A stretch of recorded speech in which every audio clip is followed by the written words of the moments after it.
Hello and welcome back to 1874. It's time for our weekly show, the podcast with myself, Dan Bardell, and the Athletics' Jacob Tanswell. This show is sponsored by NordVPN. If you want to get a huge discount and 4 months free, head to 1874.io/NordVPN. It's completely risk-free because Nord offer a 30-day money-back guarantee as well. So when the season starts, this comes in real handy. It'll enable you to watch so much extra Premier League football and other football as well. I use it all through the season. It's really, really great.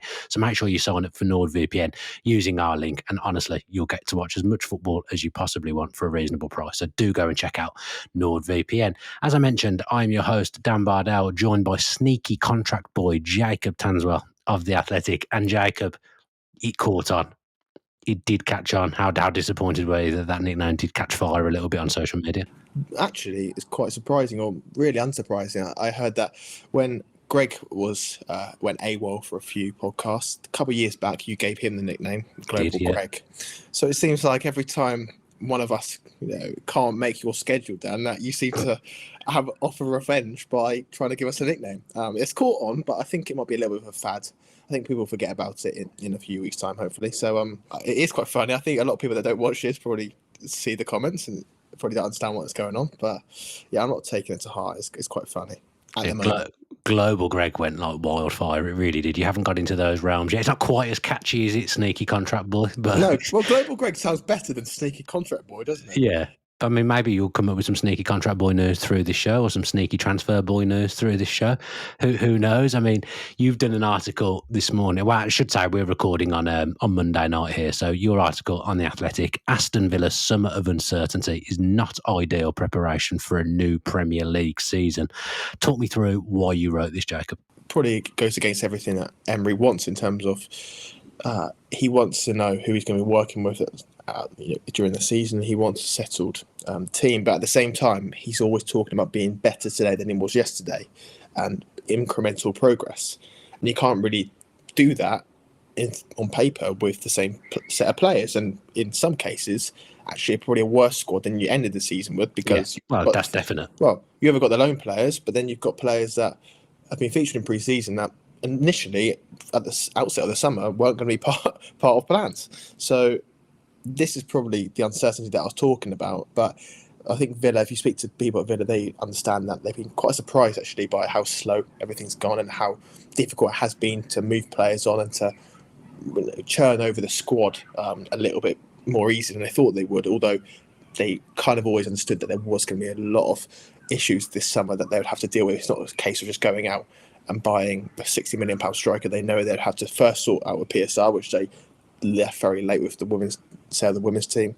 And secondly, they've obviously still navigating UEFA squad cost rules, which they've got to stay the right side of when they have to register their squad and when that deadline is met. So there's a few things that have been at play, and I'm kind of bored of talking about PSR. You're probably bored of talking about it.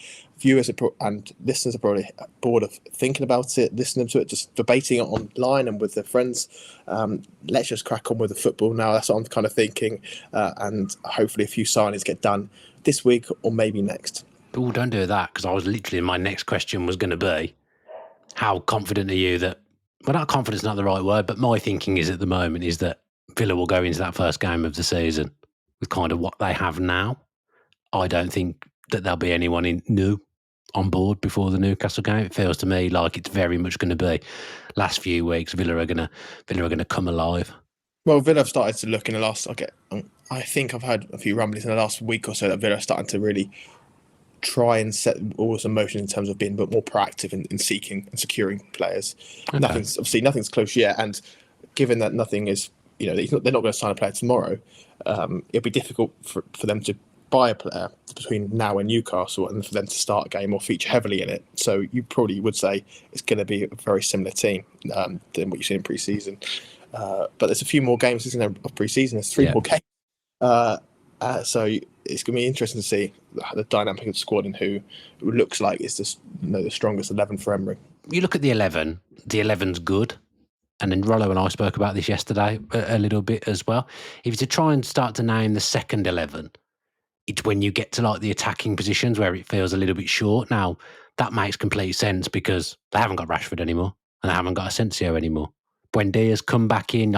He's probably one of the players that you were just talking about at the start of the show there, as in people that they thought might not be here, might not be part of it. But Buendia's featured heavily in pre-season. So at the moment, he makes up kind of part of that second 11. And I would say, if Villa went into the season with the squad that they have now, he'd play games. He'd certainly be coming off the bench. So the club might be surprised by that. But that is where we are at the moment. Unbelie, another one who's featuring in pre-season. It looked like he was going to be off, but now I've kind of accepted, well, he's probably going to be here for the duration of the season by the looks of things. So the second team on paper, it's got gaps, but I still don't think the second team is horrendous or anything like that. I think we're one attacking player short of pretty much being good to go. Not ideal numbers, but being good to go. Yeah, and it was outlined to me at the start of the summer that Villa were always going to trim the squad because they haven't got Champions League. They can't, simply give another player £70,000-80,000 a week whilst keeping that same squad. And also the 3 loan players returned as well. So what they had to do is they've got to find players that can play in multiple positions, and that's how they're going to try and rewire this or reshape the squad, because that's one of the reasons why they love Morgan Rogers, because they think he's obviously an amazing talent, but he can play anywhere across the front line, really. Same with Yuri Tillemans. Yeah. He can I wouldn't be surprised to see him play a lot more in the number 10 roles this season, because you have Nana Kamara and he can push forward. Other players, Donyell Marlins, are saying they can cover a few positions, and that should, in theory, just alleviate the lack of depth on paper. I think ideally Villa would like another forward. Obviously Watkins is, Villa adamant he's staying, so potentially that could be another lower cost forward that could be on a loan, for example, or quite cheap. And then again, if Villa still hoping that Unbelie has a suitor, and then you can once he looks like he's leaving, you can then pursue your targets out wide as well. So I think one more attacker type that can play in a few positions, I think would help immeasurably. But I still think, regardless of if you keep the same team, Villa do have to evolve tactically. I think if they evolve tactically, I think they'll be in a better place as long as it's correct. But if they stay the same and they hope that everything stays the same, other teams are getting better, other teams are strengthening, other teams know Villa's weaknesses stylistically, tactically. I only expect a regression on that front if that's the case. Yeah, looking at pre-season so far, you'd think you'd start to see patterns of something that was maybe worked upon if there was going to be some kind of evolution of the system, other than the time we played 3 at the back. I'm not looking at it so far and thinking that evolvement is happening. Yeah, nothing particularly jumps out. I'm actually spending most of tomorrow morning going through all the pre-season so far and just seeing if I can see anything particularly. Good luck with that. It's a tough job. Overwhelmingly different. I would say that, if you're being ultra positive, you say, right, Watkins has had proper pre-season now. He looks good. Marlon looks good.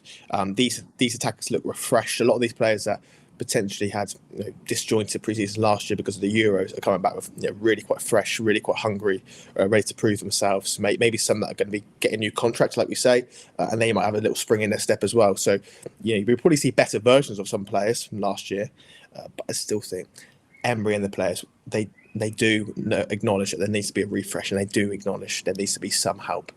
Yeah, one that's interesting, I've brought him up a few times on shows, is Lamar Bogard, because you said in your article that at the start of the season, Villa wanted a right centre-back, a right back, an attacker, and a centre-forward. I think that was the 4 positions. Striker, winger, right back, right side centre-back. So it's almost like now, because of the way the summer has been and outgoings haven't really happened, you're almost looking at combining the striker and the right winger, and they're one player, and the right back and the right centre-back is one player. So we're almost reading between the lines now that Villa really are only going to do 2. Well, potentially in terms of the winger and striker, but I think it's more a case of combining the centre-back and right-back. We all know that Emery loves that type of hybrid third centre-back / defensively minded right-back. Gertruda, Van Foyth, these guys that he's looked at before. Every concert he's played, De Sassi, he's played there. Those type of players of that ilk he really likes. And ideally, like you say, you'd like a athletic right-footed centre-back who can come in for Ezri Konsa.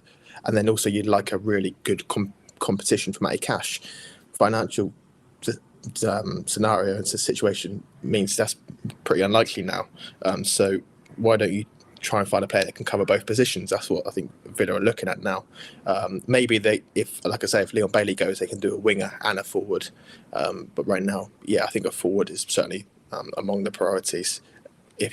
But a good thing is that Watkins stays, so that forward doesn't have to quite be that elite forward that will be a lot of money. I think if Watkins left, then you'd be looking at the likes of Openda, for example. I think there's a few positions that Villa have had to shapeshift and kind of navigate. They've changed plans a few times. Like I said in this piece, they are not immune to changing on quite quickly, and that's why any journalist that goes at the start of the season, Villa are going to do this, and this, will inevitably have egg on their face, because it only takes one day for Emery to be on his tactics will go, actually, what if I move player X into this position? That means I don't need a player in that position. That means I'm short in this one. So they're constantly changing. They're constantly thinking on their feet, really. Luca Dean, for example, start of the summer, probably was going to leave, right? Too high wages. Villa were probably hoping Atletico Madrid would pursue and double down on that interest. What happened is Atletico Madrid went for someone else. No, there's not a market for him. Can we do better than Luca Dean? Probably not. We could get a younger player, but is he proven in the Premier League? Probably not. Have we got a budget to try and sell Luca Dean? We probably might get a lot for him. And can we replace him? Maybe not. So, okay, attention's then turned to potentially offering him a new contract. So this is an example of where plans can change in an instant during the summer. And I might say at the start of the summer, Luca Dean is probably going to go. Doesn't mean I was wrong. No, it happens constantly. Or it doesn't mean that, any other journalists, let's say Fabrizio Romano was reporting, he's not wrong at that moment in time. It's just Villa's plans change. They're far more flexible than a lot of other clubs who are far more rigid in their plans. Could Bogard not make the plans change? Because he's been involved heavily in pre-season, can play right centre-back, can play right back, obviously then can fill in the midfield in a number 6 position if needs be. I think there's something there, and in a frugal summer, again, if you kind of thinking, I still think an attacker is more important than getting in a right-sided centre-back / right back. For me, Bogard is good enough. Yeah, I think he's good enough to be certainly a squad player, but I think you could have him as a squad player, but also have more competition as well. If you have Bogard, he can play a few good positions, centre back, right back, like say midfield. But I think another player as well is important. With Bogard, I think he's very good. I think his decision making is something that appeals to Emery. 2 things that he needs to sharpen up on is he needs to be quicker in his decision making. Sometimes he's so composed, he doesn't quite see the picture early enough. And if he's right back, you've seen it a few times, he can get isolated 1v1. His quick feet aren't quite there yet. He's not agile enough to play 1v1 out wide. He does look quite vulnerable. But I do think Bogard is a player that could be really useful in terms of squad depth. But that still means, regardless of how much he plays, Villa will still need another defender. Okay.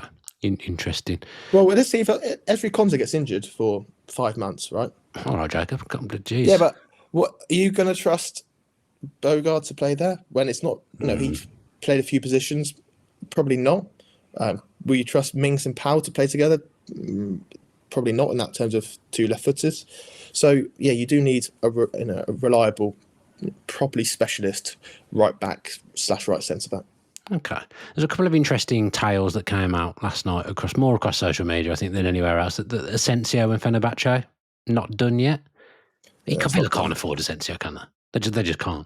Well, I'm waiting to do a piece on this summer, but sneaky transfers, boys. Yeah.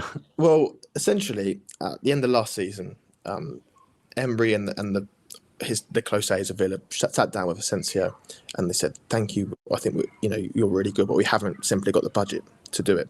Maybe we can revisit it later in the summer, but right now we haven't got the budget to do it. We're in a difficult position with PSR, SCR. So what we need to do is we need to look at other areas, and we don't want you to hang around. So if you feel free to potentially go elsewhere or explore your options, you can't just be stuck in a holding pattern whilst we look at elsewhere. And even then, it's doubtful whether we go for you." Mm-hmm. Emery always been a big admirer, and he still is a big admirer of Asensio. Not to the level of a João Felix, who is on this level of fascination and adoration for him. Asensio is probably about here. But I think he's a player that is very good, and I think Emery can still see value in him. What I would say is these type of reports you've got to be careful with. It's coming from French outlets, and I think that may be a push from PSG for either Fenerbahce to get their backside into gear, or other interests to come to the table. You wouldn't rule it out, though. No, not yet. Is what I've taken from that. Okay, that would be interesting. I've heard nothing concrete on that yet. Contracts are I'm living up to my nickname. Contracts are, I think, will be signed next couple of weeks with a few players. We'll have to see who's that. But again, I think you're kind of waiting. I keep saying every week, you're waiting for Dendonga to leave, and you're waiting. Not going though, are they? Like, they're not, Well, why would you? Dendonga's not going anywhere. Well, when you're on that much money, and no one really wants him at the moment, then what's he going to do? He's not going to say, "Yeah, you know what? For the good of the club, I'll walk out for nothing." I'll say PSR. Yeah, don't worry, I'll take one for the team. And same with Alex Moreno, right? Girona really do actually like him. I think a lot of the other reports on links to Real Betis and Leeds have been a bit flowery, to be honest. Girona actually do quite like him, but again, he'd have to take a cut in salary, and whether he's prepared to do that, or whether he just waits for a few more weeks, I don't know. Just wanted to be able to get our teeth into something, Jacob. If you had to put money on when Villa's first, like, I know we've signed Bizot in goal. If you had to put money on Villa's next signing, when would it be? Because I'm going past the Newcastle game for me. I don't think anything's going to happen before then. I don't know if there'll be a signing officially, but I do think there'll be proper developments in the next 7 to 10 days in terms of you'll know. I think you'll know who Villa are signing. Villa, I think they're looking now properly. I think in the States things were quiet. There wasn't much happening, but now they're back. I think more will happen. But this is just an open-ended answer where whatever I say won't be right. So I don't know when they're going to do it. I don't know a date. I think it will just happen when it happens. I might get a text tomorrow and say, look at this, Jacob. Here's a bit of a whisper for you. I don't know. It could be in an hour's time. I don't know. I did say that on X, on Twitter, that you were coming on and asked for some questions. So I'll just have a look at what people have asked here. This one from AVFC Steph. I actually have an answer for this one as well. What's the craziest clause you've ever heard a player try to insert into their contract? Have you not got one? No, haven't got one. What's yours then, Dan? Okay, so I've got one. I'm relatively confident this is true, and the player may have already come up in this show, but I heard that a player that Villa were looking at and wanted to sign demanded to live in London and wanted a Nando's gold card. Well, the London one they probably accept because there's 2 players that live in London now. I don't know about the Nando's gold card. That was the Nando's gold card. Was the one a player wanted a Nando's gold card? That was part of the deal. Wow. That was one I've heard. And as I said, the player may have already come up. What a tease, eh? Well, I think people can put 2 and 2 together. We've only really spoken about one player who might have been on his way up at a certain point who hasn't ended up signing for Villa. So I think people can put 2 and 2 together with for who it is. Daniel Bowden says, I like the Zappo Bank sponsor on the back of the shirts during pre-season. Are we looking at a sponsor for the new season for additional income, or has this been confirmed? Still no training wear sponsor, Jacob. New training wear coming out again today. Still no sponsor on it. But you can hope that the new president of business operations can look for increased revenue instead of charging £77 for a match day ticket in the whole end.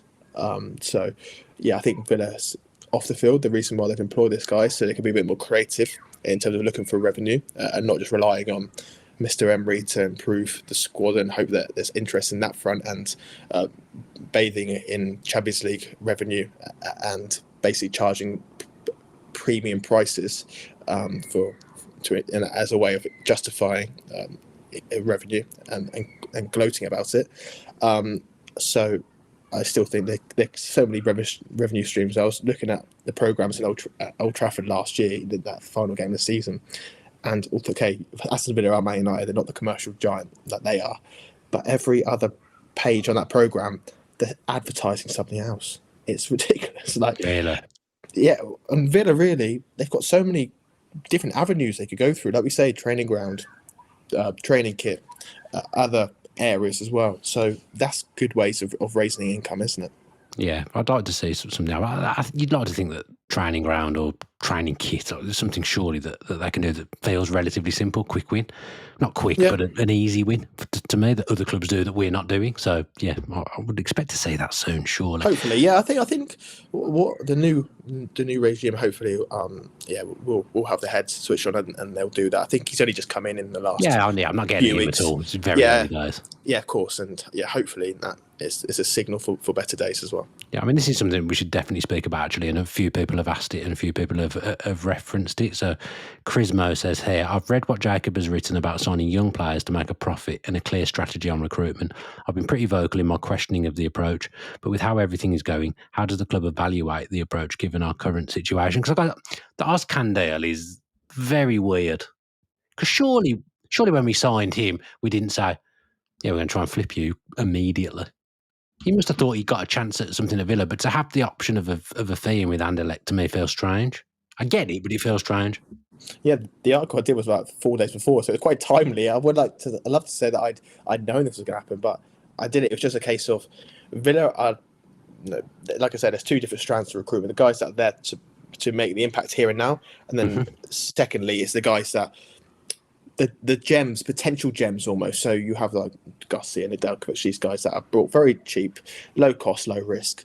And as far as the data team and those guys are concerned, they're doing it because they think they've got potential in these players. They're not scouting just to be flipped over.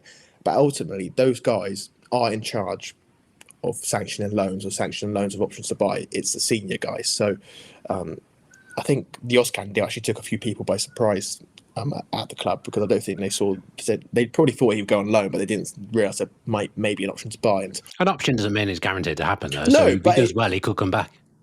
Well, yeah, but ultimately you're given the option to Anderlecht, aren't you? So if he does well, then they've got the option to take up, and it's a shame because it doesn't. I do wonder these young players, because he was very excited about coming over. Same with Nedeljkovic, same with Garcia. Let's see what happens with him. These guys are very excited playing in the Premier League, but then you've seen examples now of players coming over for a couple of months, maybe a couple of games, and then be flipped straight away, or trying to be flipped straight away. So you might be hesitant to come to Villa now. Yeah, that was the bit that concerned me. But again, it's the world. I think Villa staff and Villa know that they have to be savvy in terms of fending off PSR in a few years' time. And this is simply, a means to do it. It's not great, but this is the climate they operate in. Given they're being so sailing close to the wind for so long, this is what they've got to do sometimes. And if a player doesn't quite make the grade straight away for Emery, as you see, he gets cut pretty quickly.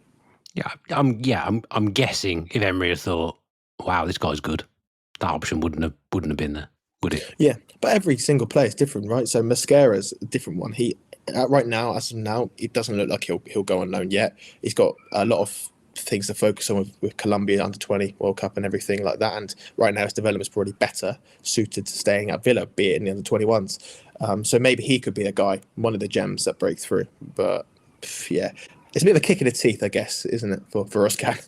It's very, very interesting because he was highly rated as well. He's come over with a reputation, played a lot of senior minutes as well. So I was surprised. Turkish international as well. So yeah. Yeah, well, trust in Emery. We trust. I guess nothing happens without his say so. So I guess sometimes we just have to, if things seem confusing, we just have to almost let it go and just assume that Emery knows what he's doing, because he's shown so far in his time here that he definitely does. Nick Stellini says, "Is there a scenario in which Jamo Aloba is a regular contributor off the bench this season, or is he destined for loan?" He's got something. That kid, he has got something. Yeah. Well, at the end of last season, I think the plan was for him to get first team football, and there was a lot of interest actually in him taking him on loan.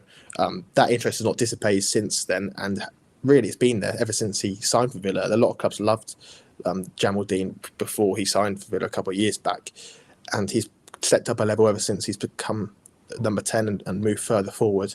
I think he's a really good player, and I think the reason why he's more advanced, so one of the reasons why he's going on pre-season, same with Tristan Rowe, is that physically they're athletic, they're almost ahead of their peers in that respect. And there may be other players that are viewed more favourably with staff in the academy, but they're physically able to compete. And Emery probably prefers big athletic guys that could don't look like they're under 18 or under 21 players. And I think Jamaldine in a larger squad, he can certainly be a presence on the bench at some point. I think he may be one of those players where you see the first couple of weeks of the season, you see if he features on the bench. If he does, brilliant. He stays till January at least. If not, and Emery realises actually he's probably not going to get a lot of minutes, then you might see a loan after that. Okay, 2 more then. Perry Deakin. I'm convinced we're waiting for Grealish to be available on loan. Chances? Question mark. I've still got a feeling.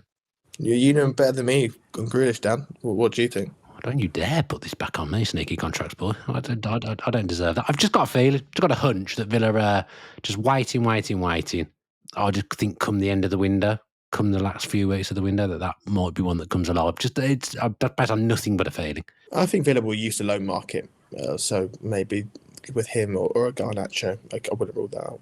Yeah, Garnacho to Chelsea seems to have picked up pace again over the last Why has it 24 not hours. happened? Why has it happened since? Well, Chelsea have signed 100 other players before him, haven't they? So that's always everything's slow with Chelsea because they're only signing one player at a time. They've just finished Joel Hatter. Is that his name? Joel Hatter, I think it is. They've just finished finalised him, haven't they? Now they'll move on to their next signing. That's just what they do until they get to the end of the window and they've signed 15, 16 players. That's just Chelsea. But I've just got a sneaky feeling for Grealish. I've had it all summer. The longer it goes on that he's not gone, I feel that his camp are waiting. They're just waiting for it. Yeah, well, that would be interesting, wouldn't it? I would be intrigued to see that. Okay, we'll end with a silly one. Mr. Big Mouth here, or my Big Mouth here, sorry, thinks that we're Matt Kendrick and Dan Rollington doing a podcast here. Which would you prefer, the body of a human with a monkey brain, or the body of a monkey but with your brain? I think the latter. What's the first one again? Sorry. So you're the body of a human with a monkey brain. Yeah. So your body now, but you've got a monkey's brain, or the body of a monkey but with your brain. The first one. I really, I said second. No, because less people will look at you, won't they? If you just keep your mouth shut, you might be able to get away with it. That's true. I've gone the body of a monkey, but with my brain. But arguably, the monkey's cleverer than me, so that probably wouldn't be the right thing to do. They are really clever, aren't they? Yeah, I think you could be able to have a proper normal life in the first one, although you probably haven't quite got the brains of it. But you probably could get away with it if you keep your head down. But you walking around as a monkey, it doesn't matter how intelligent you are. People are going to look at you and they're probably going to lock you in a zoo, aren't they? So yeah, essentially you're that Robbie Williams movie. Have you watched it? No, it's just come out on Amazon Prime, hasn't it? Really? Yeah, I'd recommend it. It's good. I'm going to watch it. It's definitely on the list to watch. Also at the moment as well, I never mind the brain of a monkey or the body of a monkey. I've definitely got the legs of a monkey. Mine are so hairy. People often, if I take a photo, my legs are in it. They always point out how hairy my legs are. I've got very, very hairy legs. Has that happened recently? Someone did. I think I took a picture of Greg's book, reading Greg's book on holiday. I think my leg was in the background. Oh, wow. It's a hairy leg. How is the book? Have you finished it? I think I blasted through it on holiday. Did you? Got through it so fast. What a book. Unbelievable. So much good stuff in there. So much good stuff from Greg Evans, Global Greg Evans, and Matt Meyer. So, stuff I didn't know as well. Greg's told me a lot of stuff over the years. This stuff's happened, and it's not stuff that's been released to the public, but some of the stuff in that book is just ridiculous. The fact he caught it with Dr. Tony as well, he's just... that's an amazing coup for the book, for me. I didn't know anything. He's a colleague of mine. I didn't know he was writing a book. Never mind saw Dr. Tony. So he's done well to keep it quiet, and he's done well to find time. I couldn't think of anything. I don't see many articles from Greg. I don't think he works as hard as you. I don't see much good. And then there's about 25 Liverpool writers at The Athletic as well. So you're pressure because you're on your own. That's the thing. The Villa are relying on me, aren't they? With Liverpool, that's 3 or 4. Greg will just be like, yeah, James Pearce, I'm just going to write a book today. No, you take over today. They're like one of those, when one person does the homework and then the rest all copy. That's what it's like being a Liverpool writer. I have just flashed the QR code up on the screen for those that would wish to buy Greg's book. I can't recommend it more highly. It is unbelievable. I've read lots of Villa books, but I think this is the best one. You'll learn so much from it. Are you going to read it? I will read it. Yeah, Actually, as you know, I've been able for the last few days, haven't I? So you've had a stinker. Yeah, you've had Tanswell's in the trenches at the moment. Okay, people like a Tanswell life update. He's homeless. I'm currently homeless at the moment. But you lived in your car today, so. Well, yeah, no one's going to really care about this. But in short, you'll be surprised. My tenancy runs out in my flat on the 7th of August.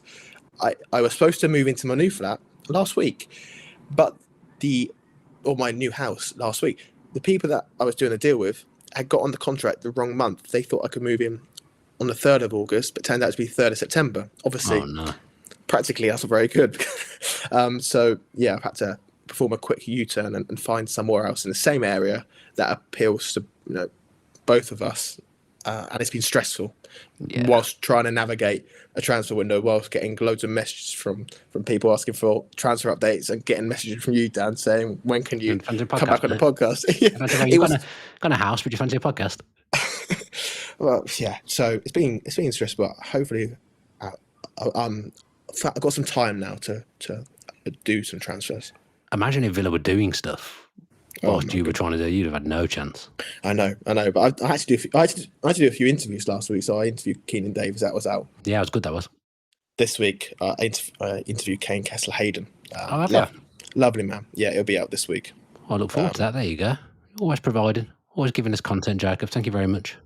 You're welcome, Dan. Right, well, I'll let you get back on the house grind. Thank you very much for joining me today. I'll give you 24 to 48 hours off, and then I'll be back on you, asking you when you're going to come back on the show. But thank you very much for joining me today, and thank you to everyone who will go on to watch as well. If you have enjoyed it, subscribe with your post notifications on. Get the subscriber numbers up. Give us a like and leave us a comment as well with your thoughts about what we've discussed in this show. If you're listening via Apple or Spotify, 5 stars, leave us a review, leave us a comment. All that stuff's really great for us. Really, really appreciate it. And don't forget to check out NordVPN as well, our sponsors. Get yourself a NordVPN deal and get yourself some extra football in your life. You can never have too much football in your life. Plenty of content coming up this week, so keep your eye on our socials and you'll know exactly when that content is coming out. As ever, only one thing left to say at the end of the show, and up the Villa from me and up the Villa from Jacob. Up the Villa. Thank you.